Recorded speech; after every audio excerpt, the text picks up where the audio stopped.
विद्यालय कोल्हापूर. मी इयत्ता 10वी मध्ये शिकत आहे. मी आज तुम्हाला राजभाषातील सर्वांनी माहिती सांगणार आहे. ती तुम्ही शांत चित्ताने ऐकून घ्यावी अशी माझी विनंती आहे. मराठी भाषा ही साधी सोपी आणि सुंदर भाषा आहे. तिला ऐतिहासिक सांस्कृतिक वारसा लाभलेला आहे. मराठी ही फक्त भाषा नाही, महाराष्ट्राची मराठी भाषेची साहित्य संपदा कुठून आहे. अनेक जुन्या मोठ्या दिग्गजांनी मराठी भाषेला योगदान दिले आहे.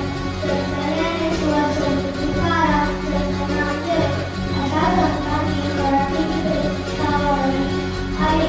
पु. ल. देशपांडे, वि. स. खांडेकर, कुसुमाग्रज इत्यादी साहित्यिकांनी मराठी भाषेला जोडले ठेवले आहे. महाराष्ट्राची लोकप्रिय भाषा मराठी.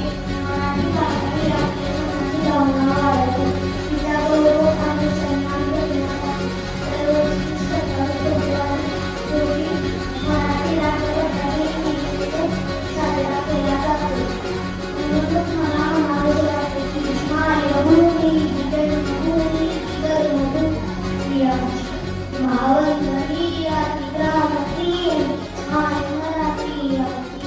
ही मायभूमी जन्मभूमी कर्मभूमी आमची महामंडली अति प्राणप्रिय माय मराठी आमची. आमचा आहे गाणं ही आमची आहे भूमी. अस्मानी जळते भव्य पताका भगव्या दर्पणातून. महाराष्ट्र भूमी कर्मभूमी जन्मभूमी ही आमची भावंतरी अति प्राणप्रिय ही माय मराठी आमची. राखीत देशा खडकर देशा दगडाच्या देशा. राखीत देशा खडकर देशा दगडाच्या देशा.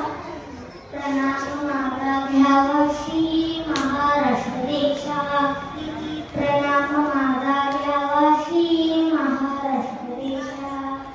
शेवटी एवढेच म्हणेन की माझी भाषा माझा मान, माझी भाषा माझा मान. मराठीची वाढीव आशा. धन्यवाद.